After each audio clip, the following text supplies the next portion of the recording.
Hello, friends. I am Dr. Anurag Sharma. I am interventional cardiologist at Paras Hospital, Panchkula और मेरा अपना भी clinic है पंचकुला में, Panchkula heart and vascular clinic. So मैं हमेशा आप लोगों के साथ चर्चा करता रहता हूँ रिगार्डिंग द हार्ट प्रॉब्लम्स कि उसको कैसे समझा जाए, उसको कैसे डील किया जाए। सो मेरे पास काफ़ी पेशेंट्स आते हैं जिनके हम हमेशा डीप में हिस्ट्री लेते हैं कि भाई इनको अटैक क्यों हुआ।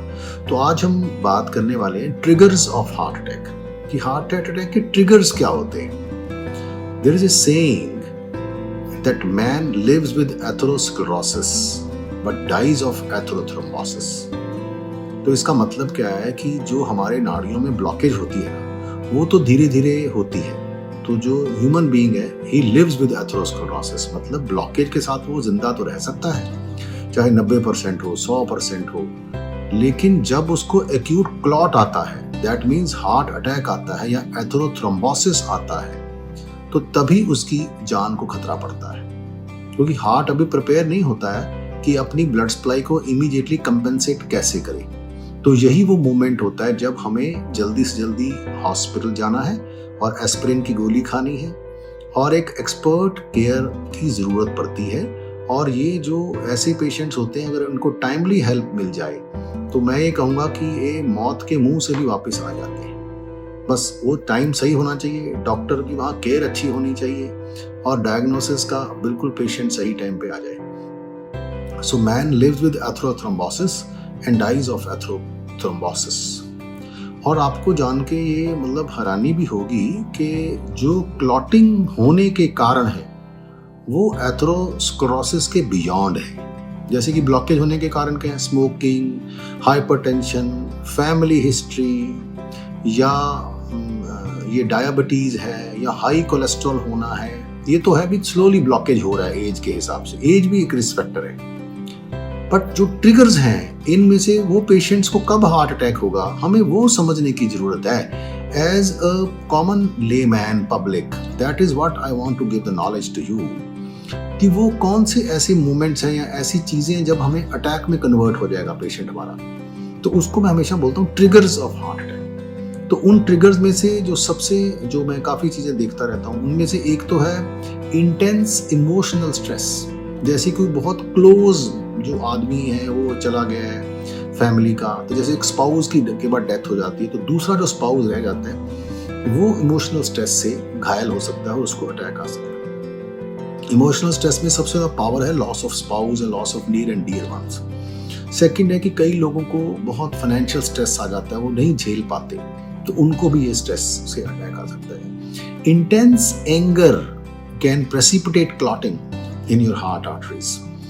एक स्टडी हुई है जिसमें कि उन्होंने लोगों की हिस्ट्री ली, तो देखा कि अटैक के कुछ दिन, 2-4 दिन पहले से उनको इंटेंस एंगर का एपिसोड हुआ था, जो कि कई बार उसी वक्त अटैक करता है, कई बार 2 या 3 दिन में उसका प्रोपेगेशन होती है। तो ये भी एक कारण है इंटेंस। तो एंगर को अपना बिल्कुल कंट्रोल करिए। दूसरा है कि आपको कभी भी इंटेंस एक्सरसाइज नहीं करनी है।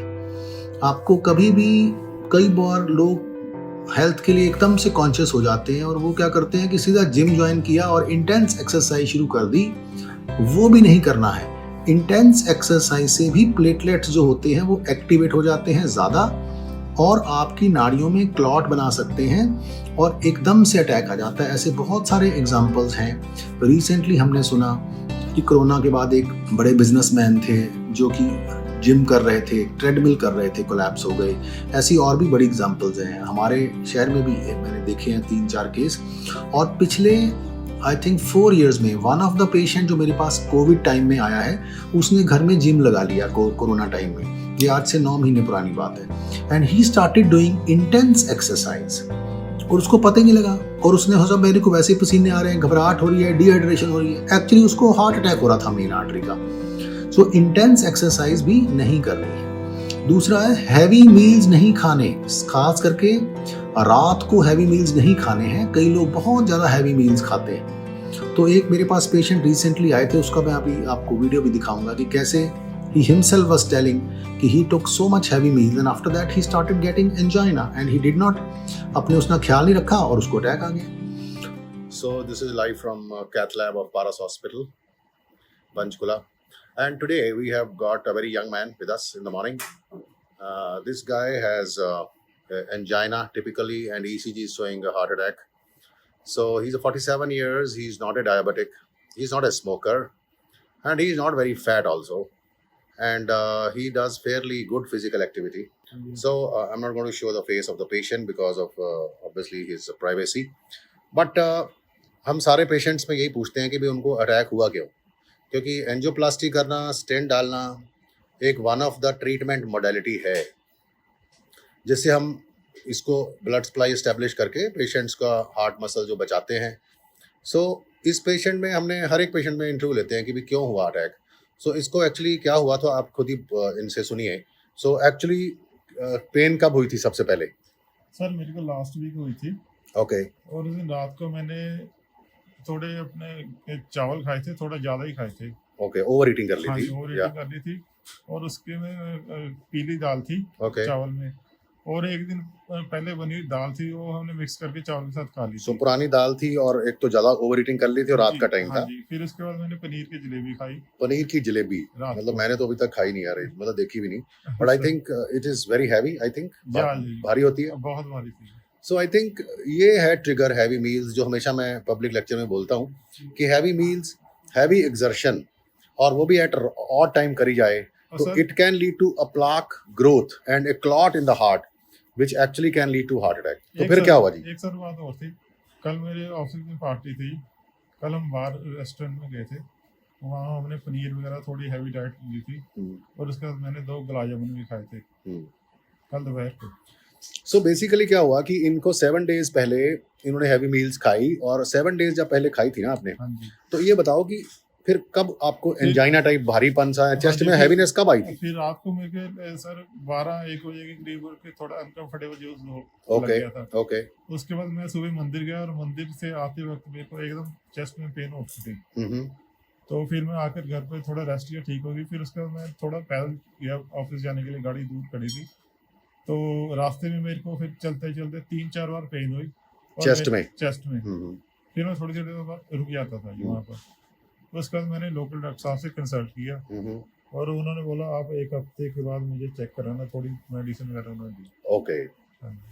सी बेसिकली आपने 7 डेज पहले हुआ, लकीली बड़ा अटैक नहीं हुआ, पर एंजाइना हो गई आपको. जी. So this is known as trigger, and अगर उसका नहीं ख्याल रखा जाए तो आगे बढ़ जाता है. And he continue to have meals and all this things. And yesterday and today morning he's with us because since night 3 a.m. this gentleman has a heart attack, like pain, and it was not going. And now I'm going to show you his angiography test and how we then managed it. So thank you. And sir. अब जो मैंने आपको बातें बताई हैं सारी ठीक कि भाई हैवी मील्स नहीं खाने, नहीं खाएंगे. और ये रात वाला लफड़ा जो है वो हैवी कभी- मील्स वाला कभी उसको नहीं ना करेंगे, करो. कभी नहीं करेंगे. हमेशा बोलते हैं कि रात को ही कोलेस्ट्रॉल ज्यादा बनता है और रात को ही खून गाढ़ा होता है ज्यादा. ठीक है. हमारी बॉडी का नॉर्मल साइकिल होता है. जी सर. हमारे कैटाकोलामीन्स बढ़ते हैं, प्लेटलेट एग्रीगेशन रात को ही होती है. जी सर. तो इसलिए ही जो रात का मील है, पुराने ग्रंथों में भी लिखा हुआ है भाई कि रात को लाइक ए पॉपर, ठीक. जैसे पॉपर मतलब बिल्कुल ही जो गरीब आदमी है वो गरीब. रात का. हमारा यहाँ उल्टा हो रहा है, हाँ हम जी. रात को बहुत अमीरों की तरह खाते हैं. Heavy diet. सो इसीलिए लफड़ा पड़ रहा है हार्ट अटैक का. ठीक So है. this is one of the reasons very commonly which is actually leading to heart attacks.